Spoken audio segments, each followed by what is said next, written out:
Right, Kelly. Last time we recorded some audio. Doping in athletics was quite high on the agenda, and one of the big things that we covered. And you gave some brilliant answers around it. And you know, obviously, it's a big issue in athletics. And now we sit down again with the story that broke, and with partly through the Sunday Times at the weekend, with some blood test results that were leaked from the IAAF. And let's talk about it, but what I want to do is just go through quickly the points of that leaked information. So more than 12,000 blood tests were leaked from 5,000 athletes.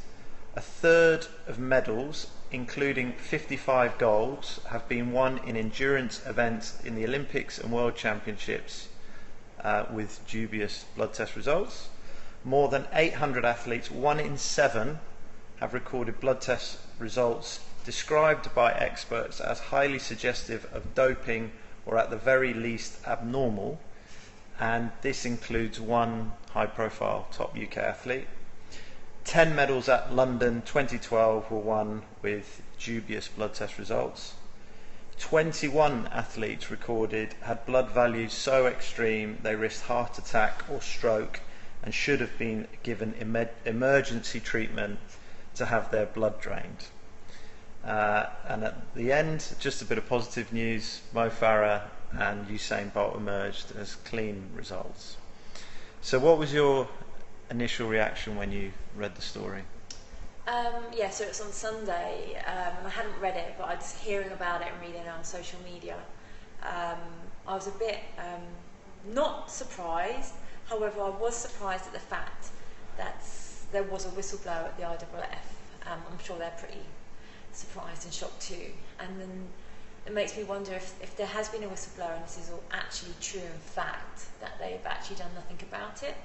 However, they have to look within themselves now to see, you know, what do they do about it, because we now know then this is damaging integrity of our sport further. It's already been damaged. It's probably now, this is the rock bottom. Can it get any worse? It could have been if Mo Farah or Usain Bolt had been one of those athletes. However, now we know there's a UK household name. Whoever that is, it's not me, because I know nothing about it. Reading articles recently, this person knows who they are, and they've been contacted by obviously various media, but obviously if anyone prints their name, they're liable to be sued. Can I just take you back to the whistleblower bit? Yeah. Because what I find interesting is, how does that happen? As in, do you know who has? Because I'm looking at it from a layman's terms, and I thought WADA controlled all blood test results. So why do the IAAF have that many results? God, I don't really know that question. I do know that IAAF, the anti-doping department, isn't as big as you'd probably imagine. It could be a lot bigger. I've actually been to the anti-doping department in Monaco, and it is really a small department for such a big sport. But we know, hopefully, in the future, whether Bubka or Co become president, they're going to do something about that, and they obviously need to do that quick, immediately, in 3 or 4 weeks' time. I don't know. Maybe it's somebody. The whistleblower is somebody maybe disgruntled with the sport. Maybe somebody who's not willing to take a backhand handshake, or somebody who feels they've been passed over. I don't know. I really don't know. It has to be somebody who's either got a conscience or just wants to blow the whole sport apart, or probably both. Because this is not somebody, a journalist gone in and found out. Somebody's handed them to a journalist. Here you go.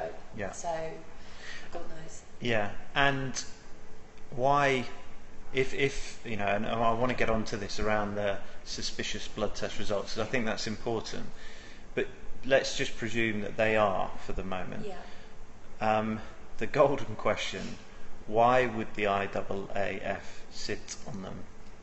That is the big question. Maybe they felt if they were to release it, and obviously this is hypothetically, that they knew that it would ruin the reputation of the sport further, knowing what's already happening, to protect the sport, protect athletes, knowing that this is rife. And obviously the results were based on endurance events, and that includes my event, heptathlon decathlon. So everything 800 upwards basically. It's not even actually all the field events or the sprints, so it's interesting.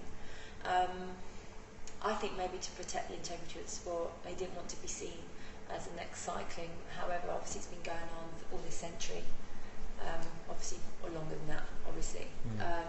I think maybe they just want to protect the sport. There may have been a good intention behind it, but really it's just obviously that good intention's turned very, very, very bad.